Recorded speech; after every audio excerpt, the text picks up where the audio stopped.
Salut, j'espère que vous allez bien et surtout que vos lectures sont belles et révolutionnaires. Bienvenue. Aujourd'hui, je filme depuis la maison. J'aimerais vous présenter mes dernières lectures, comme vous l'aurez compris dans le titre de la vidéo. Cette vidéo sera postée telle que filmée, donc je m'excuse d'avance pour les ratés qui se trouveront dans la vidéo. Le premier livre que je vais présenter, c'est malheureusement, c'est pas un livre que je pourrais afficher parce que je l'ai lu en version électronique, Le chrétien et les réseaux sociaux, écrit par Louis Sabat. Nous sommes au 21e siècle et que l'on le veut ou pas, les réseaux sociaux influencent grandement notre vie. Donc, dans le livre en question, comme j'ai dit malheureusement, sinon je l'aurais affiché là, l'auteur nous parle du chrétien face aux réseaux sociaux. Oh Dieu, on prêche l'évangile sur les réseaux sociaux, on enseigne sur les réseaux sociaux. J'ai vu une fois, il y avait un débat quant à la fraction de pain. Est-ce que si je conduis quelqu'un à Christ, par exemple, au Japon, il est ici, je le fais d'ici par distance. Est-ce qu'on ne peut pas faire une fraction de pain à distance? C'est-à-dire que je coupe le pain de ce côté, lui aussi il a son pain là-bas, il coupe. En fait, c'était toute une thématique, un débat concernant la fraction de pain sur les réseaux sociaux. Mais les réseaux sociaux influencent, que ce soit positivement, que ce soit négativement. On connaît des hommes de Dieu dont la réputation a été salie grâce aux réseaux sociaux. Peut-être c'était vrai, peut-être c'était pas vrai, je ne sais pas. Mais les réseaux sociaux, dans tous les cas, influencent beaucoup la vie des chrétiens. Et il faut être sur les réseaux sociaux au 21e siècle si on veut davantage dispenser facilement l'évangile. Parce que je connais particulièrement un frère qui a plus de 200 disciples aujourd'hui, qui l'a gagné seulement grâce aux réseaux sociaux. Et ils sont dispersés de partout dans le monde. Alors, comment le chrétien devrait-il se comporter face aux réseaux sociaux? C'est vrai, c'est bien, c'est bénéfique, mais il y a aussi beaucoup d'intoxication, beaucoup de faux messages, beaucoup de fausses doctrines sur les réseaux sociaux. Comment donc bien s'y prendre avec les réseaux sociaux? Comment le chrétien devrait bien s'y prendre avec les réseaux sociaux?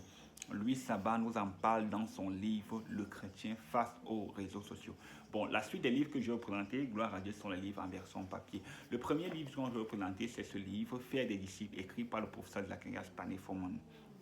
Dans le livre, Jésus a dit allez et faites de toutes les nations des disciples. Alors nous devons faire les disciples. La première condition, c'est que pour faire des disciples, il faut être soi-même un disciple. Dans ce livre, c'est l'objet du premier chapitre. Le professeur Fomon nous appelle chaque personne à être disciple du Seigneur Jésus-Christ. Et il nous présente les conditions pour être disciple du Seigneur Jésus. En seconde partie, il dit que si Jésus nous a envoyés pour former les disciples, alors copions le modèle du Seigneur Jésus. Comment est-ce que le Seigneur Jésus-Christ a formé les disciples? Il nous montre dans ce livre comment est-ce que le Seigneur Jésus-Christ a formé les disciples. Et moi, ce qui me marque beaucoup, c'est les mathématiques qu'il fait ou bien les prévisions, disons-le ainsi. Si chaque année, chacun de nous gagnait seulement une personne à Christ, environ après 100 ans, tout le monde entier aurait entendu l'évangile.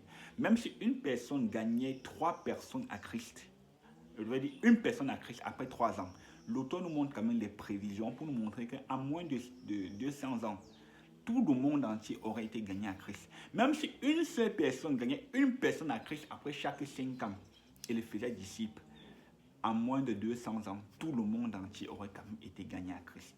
Si le monde entier n'a pas encore été gagné à Christ, comme Christ le voudrait, c'est parce que nous ne faisons pas des disciples. Alors dans ce livre, par exemple, il nous montre comment prêcher l'évangile. Comment est-ce que Philippe avait prêché l'évangile? Comment est-ce que Paul, je pense bien, avait prêché l'évangile?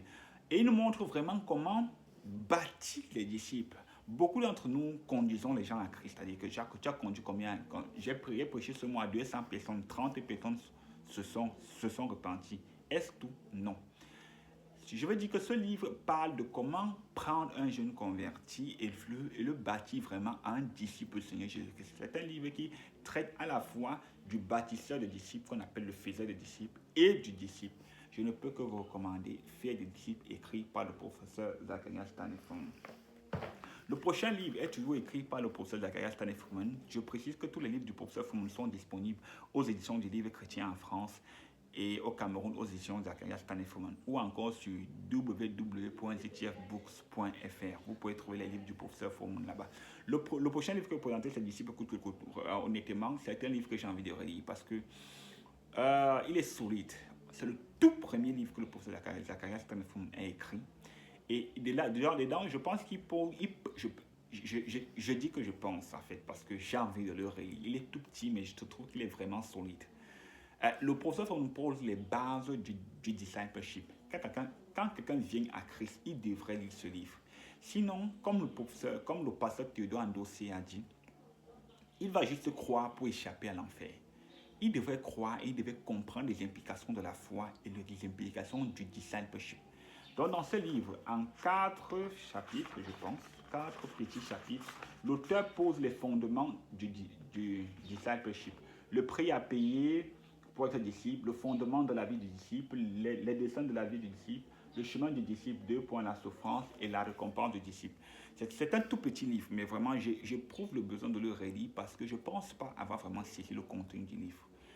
Mais je vous recommande de le lire pour établir votre base. Quand tu conduis quelqu'un à Christ, c'est le livre qui est recommandé pour l'établir fermement en Christ, pour qu'il ne comprenne pas qu'il faut juste croire à Christ juste pour échapper à l'enfer. C'est le tout premier livre que le professeur Fomon a écrit. Bon, avec tout le respect que j'ai pour l'auteur, quand tu lis ce livre, tu te rends compte qu'il cherchait encore un peu son style d'écriture. Ce n'était pas encore clairement défini. Oui. Il s'est peaufiné au fil du temps. Mais s'il cherchait encore un peu son style, c'est-à-dire que quand tu lis, il n'y a pas encore vraiment l'identité de chef d'écrivain chrétien, comme quand tu lis par exemple Le chemin de la prière victorieuse. Il cherchait encore son style. Mais pour revenir au contenu du livre, l'auteur dans ce livre nous parle du discipleship et c'est un livre qui pose les fondements de la vie chrétienne. Disciple coûte que coûte. Le troisième livre que j'ai lu, c'est Comment établir les jeunes convertis en Christ. C'est un livre écrit par le pasteur Théodore Andossé. Bon, je ne sais pas s'il est disponible sur Amazon. Je sais pas, j'ai fouillé aussi sur les éditions du livre sur zitiabook.fr, mais il n'est pas disponible. Mais je pense qu'il est disponible au Cameroun. Alors, dans le souci, ce livre a été écrit lors de la croisade de prière de 40 jours de 2018. Oui, c'est ça, 2018. Dans le souci de voir des gens, de voir des croyants gagner des disciples, gagner des âmes qui demeurent. C'est dans ce sens que le pasteur Théodore Andossé a donné cet enseignement pendant la croisade de 2018. Alors, qui a été transformé sous forme de livre. Quand je gagne quelqu'un à Christ, qu'est-ce que je fais de lui de manière palpable? Comment l'établir en Christ? Quelles sont les premières leçons que je lui dispense, que je lui donne en fait? J'ai beaucoup aimé dans ce livre, par exemple, le fait que quand tu conduis les gens à Christ, une des premières leçons, c'est que tu dois les plonger dans la parole. Amène-les à lire abondamment la parole. S'ils ne savent pas lire, amène-leur à écouter la Bible en version audio. Il nous montre aussi dans le livre qu'il y a 9 types de guérison, ou bien 9 sources de guérison. Si tu dois rendre un ministère de guérison aux gens, il dit dans le livre, par exemple, à la fin que parfois, les ministères de guérison dans nos églises, on attend juste que le culte ait fini, on dit que prions pour les malades. Il dit que non. Il y a 9 étapes dans le processus de guérison, ou bien 9 voies par lesquelles on devrait conduire les gens vers le chemin de la guérison. Comment établir les jeunes convertis en Christ? Je pense que nous avons publié, j'ai publié une chronique dessus sur ma page Facebook, les lectures de Nick. Je vous conseille de lire ce livre pour vraiment savoir comment établir vos jeunes convertis en Christ. Le prochain livre que je vais présenter, c'est le livre Rachel, le journal intime d'une jeune martyre. C'est un livre que ses parents ont écrit. En fait, Rachel, c'est Rachel Scott, c'est son prénom. C'est une jeune fille qui est morte lors de la fusillade du 20 avril 1999 aux États-Unis. Elle est morte, elle et 16 autres de ses camarades. En fait, 2 de ses camarades qui détestaient Jésus ont pris les armes à feu et ils sont allés commettre une fusillade dans leur collège le jour de l'anniversaire d'Adolf Hitler. Ils ont fait des vidéos avant cela pour montrer leur haine vis-à-vis de Jésus. Bon, j'ai envie de dire que si ce n'était que ça, je pense que cette histoire serait passée comme de nombreuses autres histoires de fusillades aux États-Unis et dans le monde. Mais ce qui a marqué cette histoire, c'est qui est à l'origine de l'écriture de ce livre, c'est le journal intime que Rachel a laissé quand elle est morte dans son sac à dos.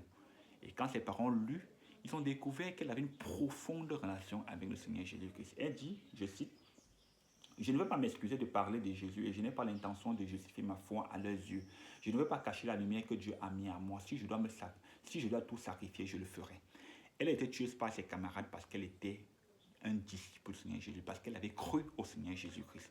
Je pense qu'il y a même un film qui a été tourné par rapport. Bon, je dois dire que si c'est sa mort en fait, Je dois dire que Christ, c'est comme si Christ a utilisé sa mort pour avoir plus d'impact dans le monde, pour prêcher davantage l'évangile à un public cible, à une plus grande échelle. Son histoire a tellement marqué qu'on en a fait un film de sa foi dans le Seigneur Jésus. Et je dois dire que Rachel n'était pas une fille parfaite. Quand on est tombé sur son journal intime, elle nous montre ses tentations, elle nous montre des fois où elle a failli, elle nous parle de sa vie, elle nous parle de ses peurs. C'est vraiment son journal intime, à cœur ouvert. On a vu que ce n'était pas une fille parfaite, non. Mais c'était une fille qui voulait plaire au Seigneur Jésus-Christ et affirmer sa foi aux yeux de ses camarades. Donc vraiment, c'est un bon livre que je ne peux que vous recommander si vous êtes jeune, si tu es jeune, adolescent, si tu vas au lycée ou bien au collège ou bien à l'université. Voici l'histoire d'une jeune fille qui a pu affirmer sa foi aux yeux du monde entier. Je te le recommande. Le prochain livre que je vais présenter, c'est Implantation d'église, écrit par le docteur Dag Heward-Mills. Comment implanter une église? Il y a quelque chose de super à les livres du docteur Dag Heward-Mills, c'est que ces livres sont simplement écrits. Je dis bien simplement, je ne sais pas si c'est la traduction, mais ces livres sont très simples. Et ces livres sont très centrés sur la Bible. Parfois, il prend même juste une portion d'un verset pour soutenir ce qu'il dit. Vraiment, ces livres sont toujours pleins de versets bibliques. Dans ces livres, il nous parle de l'implantation des églises. Comment implanter les églises? Il faut gagner des gens à Christ. Mais après ça, bien sûr, c'est de les gagner à Christ. Mais il faut bien sûr implanter les églises. Comment donc faire pour implanter les églises? Comment se comporter quand une église est encore jeune? Comment est-ce que le pasteur devrait traiter ses brebis? Une chose que j'ai mis dans son livre, c'est qu'il dit que si tu veux implanter une église, ne va pas prendre les brebis que des gens ont déjà dans leur église pour implanter ton église. Non, va prêcher l'évangile, tu gagnes tes brebis, tu implantes ton assemblée. Toute une méthodologie. Quant à savoir comment s'en prendre avec l'église, comment se prendre avec les brebis, comment l'implantateur de l'église devrait même s'y prendre, comment gérer l'argent de l'église, comment l'implantateur de l'église devait se comporter par rapport à sa subsistance, c'est-à-dire que de quoi devrait-il vivre? Si je quitte maintenant et que je décide d'aller implanter l'église dans une autre ville, de quoi est-ce que je devrais vivre? Implantation d'église écrit par Dag Heward-Mills. Si vous voulez croître, si vous voulez apprendre comment implanter les églises ou bien les assemblées, voilà un livre que je vous recommande. Un autre livre, je pense que c'est le dernier, les églises des maisons dans les desseins éternels de Dieu. Je tourne cette vidéo le 24, non le 25, et je pense que c'est aujourd'hui que j'ai posté cette chronique sur ma page Facebook, les lectures d'Unique. Je vous invite à les lire. L'église des maisons dans les desseins éternels de Dieu, écrit par le pasteur Théodore Andossi. En fait, c'est un rapport d'un enseignement qu'il a donné en 2021 à l'école de la connaissance du service de Dieu à Bertois au Cameroun. S'il faut implanter les églises, le but de la communauté missionnaire chrétienne internationale, c'est d'implanter 1 million d'églises des maisons à la phase 3. Et dans le but global, c'est d'implanter 25 millions d'églises de maison. S'il faut implanter une église de maison, il faut savoir ce que c'est qu'une église de maison et surtout, il faut savoir ce qu'elle n'est pas. Dans ce livre, il nous montre que 2 fois seulement dans les évangiles, le Seigneur Jésus-Christ a parlé de l'église. 2 fois, à deux occurrences. Qu'est-ce qu'il voulait dire par rapport à l'église? Qu'est-ce que Jésus a dit, lui, le modèle suprême par rapport à l'église? Il nous enseigne cela dans ce livre. J'ai été très surpris de savoir que dans l'Ancien Testament, il y avait des églises. Par exemple, il y avait une église de maison chez Abraham, une église de maison chez Isaac, une église de maison chez Jacob, une église de maison chez Josué et d'autres encore. Par exemple, dans l'église de maison chez Isaac, il nous enseigne des choses sur le mariage. Pourquoi c'est important que l'église ait des mariages stables? Comment s'y prendre concernant les mariages? J'ai beaucoup aimé aussi l'église de maison chez Job. Job était un homme pieux qui craignait Dieu, mais il n'avait pas enfermé ses enfants dans un bocal pour dire que vous devez vous comporter dans la maison de manière sanctimonieuse. Non, il laissait ses enfants faire la fête, se réjouir, mais il sanctifiait ses enfants. Il les amenait à craindre Dieu, à connaître la sainteté de Dieu. Et ensuite, il nous parle des églises des maisons dans le Nouveau Testament. Je trouve que ce livre est très crucial. Avant même celui de Dag Heward-Mills. Si vous voulez savoir comment implanter une église des maisons, quel est l'ADN, disons le même ainsi, d'une église des maisons, voici comment s'y prendre. L'église des maisons dans les desseins éternels de Dieu. Merci beaucoup de nous avoir écoutés. Je pense que cette vidéo a été assez longue. Rendez-vous dans la semaine prochaine pour une nouvelle vidéo. En attendant, dans la semaine prochaine, que vos lectures soient belles et révolutionnaires et surtout que le Seigneur vous bénisse.